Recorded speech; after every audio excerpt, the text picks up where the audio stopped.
السلام عليكم ورحمة الله وبركاته مستمعينا الكرام. أتمنى من الله أن تكونوا في تمام الصحة والعافية.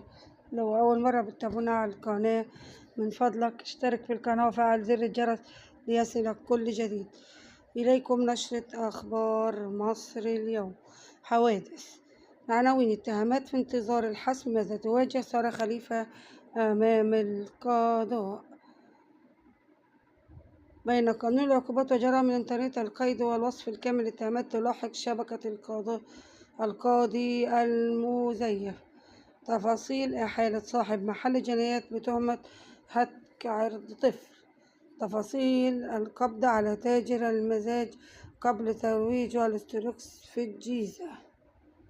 الكشف الطبي المتقدم، الفحص الدقيق والمحطة الفاصلة. كلية الشرطة، اعترافات تشكيل عصابي تخصصي في سرقة الشقق السكانية بالتبين. مصرع رئيس الوحدة المحلية بنهاية أثر انهيار جملون خلال حملة إزالة. حبس 4 أشخاص اتهامهم بقتل عامل أثناء محاولة سرقة دراجة نارية بالمنوفية. حبس المتهم بقتل شاب بعد تدخله للدفاع عن سيدة بالخصوص. ضبط صانعة محتوى لرقصها بملابس خادشة للحياة لزيادة المشاهدات. إخلاء سبيل سائق أوبرا وفتاة واقعة التحرش المزيفة بكفالة مالية. ضبط صانع محتوى لبثه إيحاءات خادشة للحياة لزيادة المشاهدات. ضبط سائق لسيره بسيارة أعلى رصيف معرضة حياته للخطر. إخماد حريق اندلع داخل مخزن في الجيزة. إليكم التفاصيل. مسعى رئيس الوحدة المحلية بنهاية أثر انهيار جملون خلال حملة إزالة. لقى رئيس الوحدة المحلية بقرية نهاية تابعة لمركز كرداسة مصرعه أثر سقوط جملون حديدي عليه أثناء مشاركته في حملة إزالة للتعديات. تلقت غرفة النجدة من مديرية أمن الجيزة بلاغا يفيد بوقوع تعديات المباني المخالفة بقرية نهاية، وأسفر الحادث عن سقوط هيكل معدني جملون رئيس الوحدة المحلية محمد نور الدين، مما أدى إلى إصابات بالغة تسببت في مصرعه.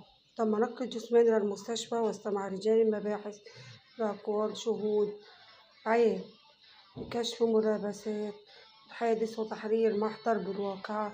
تولى النيابة المختصة التحقيق. حبس المتهم بقتل شاب بعد تدخله الدفاع عن سيدة بالخصوص. صرحت جهات التحقيقات بالخصوص والمحافظات القانونية بدفن جثة شاب لقى مصرعه أثناء إصابته بعيار ناري بخلاف نشب بينه وبين أحد الأشخاص بسبب تدخله للدفاع عن سيدة تعمل بائعة في المنطقة. كما أمرت بحبس المتهم 4 أيام لازمة التحقيق، وطلبت تحريات المباحث حول الواقعة.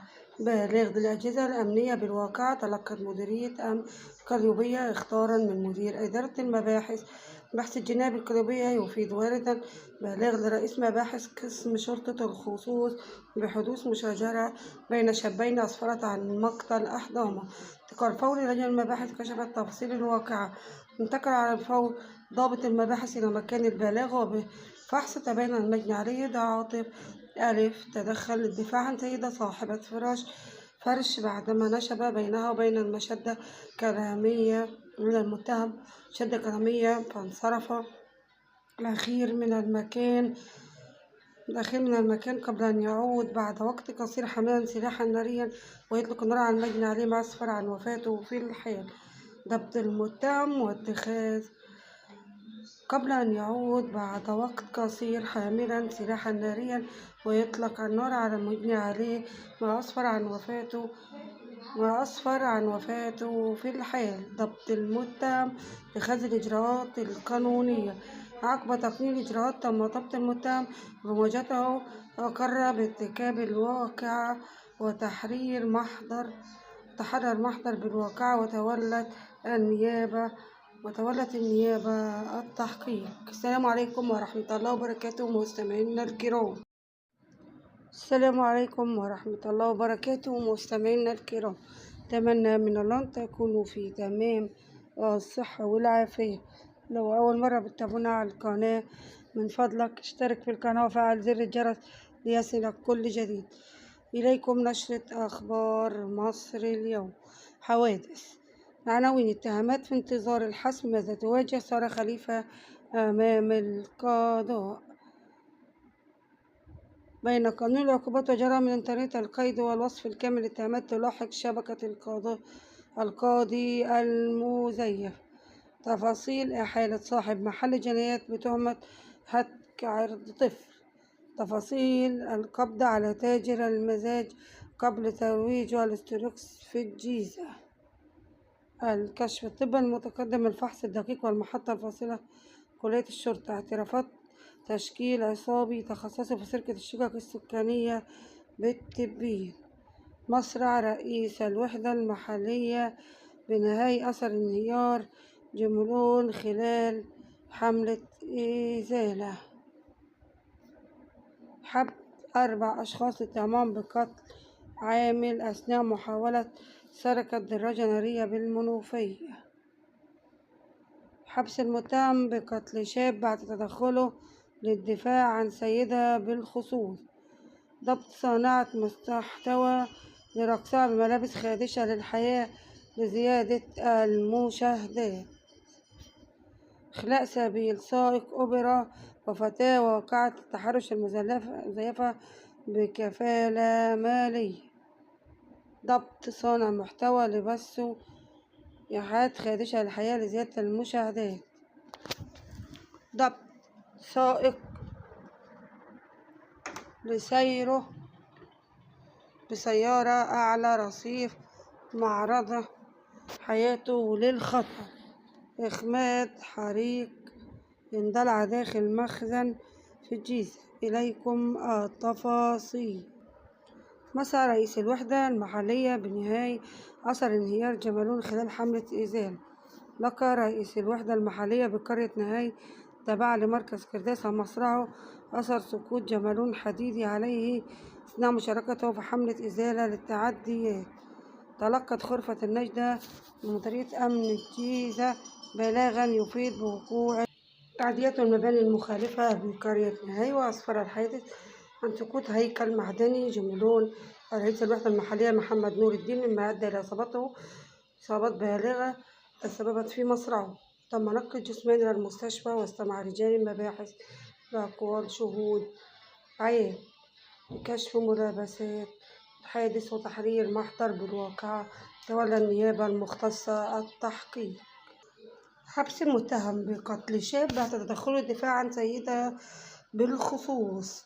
صرحت جهات التحقيقات بالخصوص ومحافظة القليوبية بدفن جثة شاب لقى مصرعه أثناء إصابته بعيار ناري بخلاف نشب بينه وبين أحد الأشخاص بسبب تدخله للدفاع عن سيدة تعمل بائعة في المنطقة. كما أمرت بحبس المتهم 4 أيام لازمة التحقيق، وطلبت تحريات المباحث حول الواقعة. بالغ للأجهزة الأمنية بالواقعة. تلقت مديرية أمن القليوبية اختارا من مدير إدارة المباحث بحث الجنائي بالقليوبية يفيد واردا بالغ لرئيس مباحث قسم شرطة الخصوص بحدوث مشاجرة بين شابين أسفرت عن مقتل أحدهما. انتقال فوري. لجنة المباحث كشفت تفاصيل الواقعة. انتقل على الفور ضابط المباحث إلى مكان البلاغ، وبفحص تبين المجني عليه ده عاطف ألف تدخل للدفاع عن سيدة صاحبة فرش بعدما نشب بينها وبين المشدة كلامية من المتهم شدة كلامية، فانصرف الأخير من المكان قبل أن يعود بعد وقت قصير حاملا سلاحا ناريا ويطلق النار على المجني عليه، ما أسفر عن وفاته في الحال. ضبط المتهم واتخاذ قبل أن يعود بعد وقت قصير حاملا سلاحا ناريا ويطلق النار على المجني عليه، ما أسفر عن وفاته في الحال. ضبط المتهم لخذ الإجراءات القانونية. عقب تقنين الإجراءات تم ضبط المتهم ومواجهته، وأقر بارتكاب الواقعة وتحرير محضر تحرر محضر بالواقعة، وتولت النيابة التحقيق. السلام عليكم ورحمة الله وبركاته مستمعينا الكرام.